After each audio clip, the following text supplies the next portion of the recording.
Hello students. पिछली video में हमने importance of significance of statistics मतलब सांख्यिकी का महत्व इसको आधा छोड़ दिया था। इसको पूरा करते हैं और थोड़ा सा पीछे का रिकॉल करते हैं। इसमें बताया गया था in ancient time use of statistics was limited to the arrangement of data related to administration of government only but in due course of the scope and utility of statistics have widened significant. मतलब पुराने समय में जो सांख्यिकी का प्रयोग था वो केवल गवर्नमेंट डेटा को अरेंज करने तक ही सीमित था, लेकिन समय के साथ साथ क्या हुआ, सांख्यिकी का जो क्षेत्र था, स्कोप था और यूटिलिटी थी बढ़ती चली गई। आज के समय में इकोनॉमिक, पॉलिटिक्स, सोशल और नेचर सभी विज्ञानों के अध्ययन में स्टैटिक का महत्वपूर्ण स्थान बन गया है। हमने यहाँ वॉलिस एंड रॉबर्ट्स की डेफिनेशन देखी थी। Roberts and Wallison have rightly said that static is a tool which can be used in attacking problems that arise in almost every field of empirical inquiry. Roberts and Wallis बताते हैं कि सांख्यिकी एक ऐसा tool है, weapon है, जो प्रयोग सिद्धि अनुसंधान के ऑलमोस्टली प्रत्येक क्षेत्र में उत्पन्न होने वाली जो प्रॉब्लम्स हैं उस पर आक्रमण करने में मतलब अटैक करने में प्रयोग किया जाता है। इनफैक्ट हम देखें, सांख्यिकी आज प्रत्येक व्यक्ति को प्रभावित करती है और उसके जीवन के अनेक बिंदुओं को स्पर्श करती है। ऐसे ही क्रॉक्सटन एंड काउडेन कहते हैं, Croxton and Cowden observe that today there is hardly a phase of human activity which does not find statistical devices at least occasionally useful. Croxton and Cowden बताते हैं कि आज हमारे प्रयास का शायद कोई ऐसा ही पहलू हो जहां सांख्यिकी रीतियों की कुछ ना कुछ उपयोगिता ना हो। कहने का मतलब ये जो है मानव जीवन के हर पहलू पर अप्लाई होती है। हम देखें कि नागरिक होने के नाते संसार में हमारा जो प्रवेश और विदाई भी होती है, मतलब हमारा जन्म और मरण होता है। तो जन्म मरण समंकों द्वारा सांख्यिकी विवरण रख सकते हैं। समाज का हर क्षेत्र, हर क्रिया में सांख्यिकी का महत्व को एक्सेप्ट किया जाता है। यही कारण है कि आज के समय में जो सांख्यिकी है वो राजाओं का विज्ञान न रहकर, मतलब साइंस ऑफ किंग न रहकर, ये मानव कल्याण का अंगणित बन गया है, मतलब साइंस ऑफ ह्यूमन वेलफेयर बन चुका है। इतना ही नहीं, हमारी जो कल्चर है उस पर भी सांख्यिकी का गहरा प्रभाव पड़ रहा है और एक महत्वपूर्ण सीमा तक हमारी जो सभ्यता है वो सांख्यिकी की सभ्यता बन गई है। हम देखें कि सांख्यिकी का महत्व अब इतना बढ़ गया है कि सांख्यिकी ज्ञान के अभाव में, जैसे हमारे मनोविज्ञान है, समाजशास्त्र है, अर्थशास्त्र है, भौतिक विज्ञान है, तो इन विषयों के प्रारंभिक सिद्धांत को भी हम नहीं समझ सकते। लगभग सभी विज्ञान अपने वेल डेवलपमेंट के लिए सांख्यिकी रीतियों का सहारा लेते हैं। जैसे हमारे अर्थशास्त्री हैं, वैज्ञानिक हुए, व्यापारी हुए, किसान लोग हुए, डॉक्टर्स हुए या वकील हुए या पॉलिटिक्स हुए या सोशल वर्कर हुए, तो इन सभी अपने तथ्यों की पुष्टि के लिए सांख्यिकी विज्ञान के ही ऋणी रहते हैं। ऐसे ही एम ब्लेयर ने ये तक कहा है कि हम सांख्यिकी के बीच में रहते हैं। मूल्यों से लेकर मौसम के विवरणों तक हमारी जो पूरी लाइफ है वो सांख्यिकी से ही ऑपरेट होती है। मामूली दैनिक क्रियाओं से लेकर राष्ट्रीय कानूनों के निर्माण तक सारी जो क्रियाएं होती हैं, ह्यूमन एक्टिविटीज़ होती हैं, ये सांख्यिकी पर बेस होती हैं।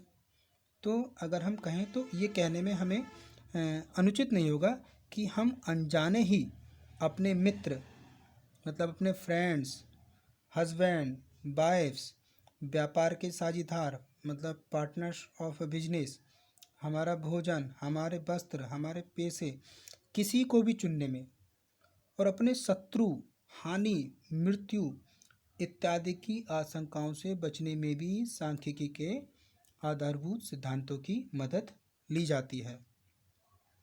अब हम देखेंगे the importance of statistics in different discipline can be studied under followed heads, कि जो सांख्यिकी के विभिन्न क्षेत्र हैं, विभिन्न क्षेत्रों में हम सांख्यिकी का महत्व कुछ हेड्स के अंडर में स्टडी करेंगे।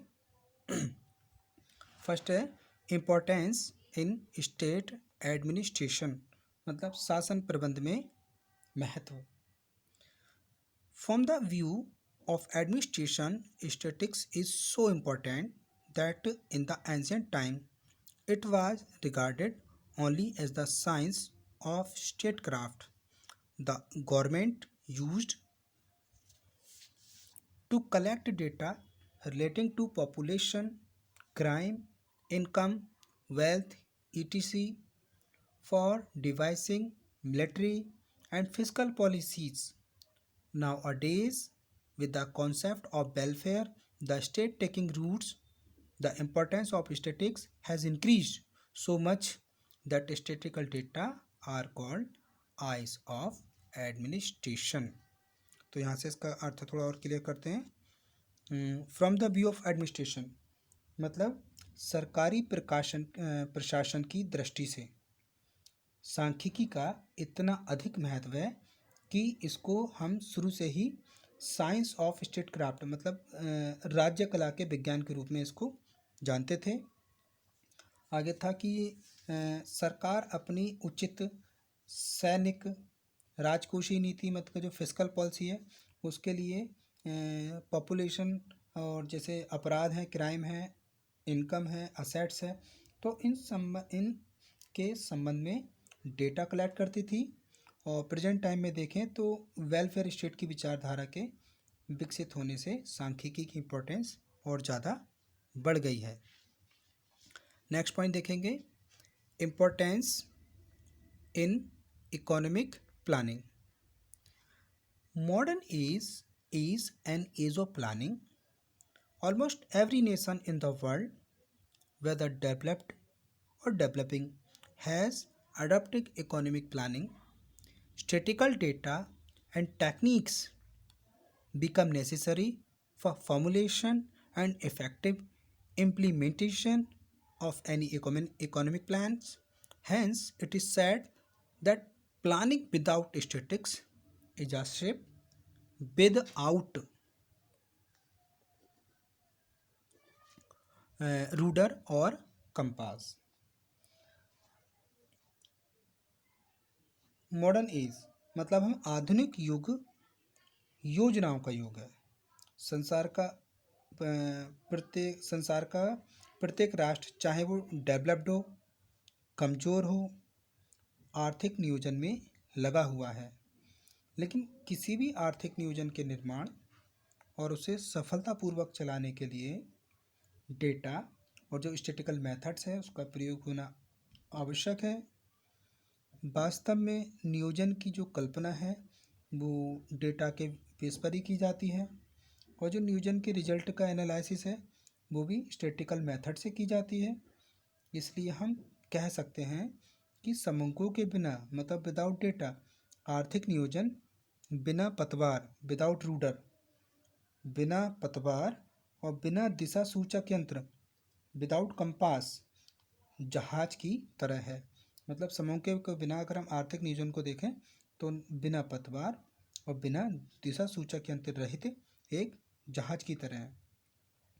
योजना आयोग ने भी इस फैक्ट पर ज़्यादा जोर दिया है कि नियोजन और नीति और जो एडमिनिस्ट्रेशन डिसीजन है उसकी अप्रोच से देखें तो आर्थिक विकास सांख्यिकी की निरंतर बढ़ती हुई मात्रा की मांग को करता है.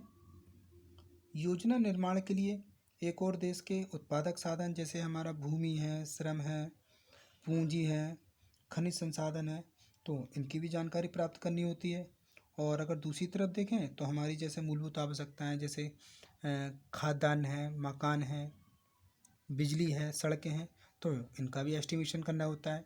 तो ये दोनों कार्य प्रॉपर वे में उसी समय हो सकते हैं जब इनके हमारे पास सफिशिएंट और रिलायबल डेटा अवेलेबल हो. योजना की वित्त व्यवस्था और लक्ष्यों को आंकड़ों के रूप में देखा जाता हो.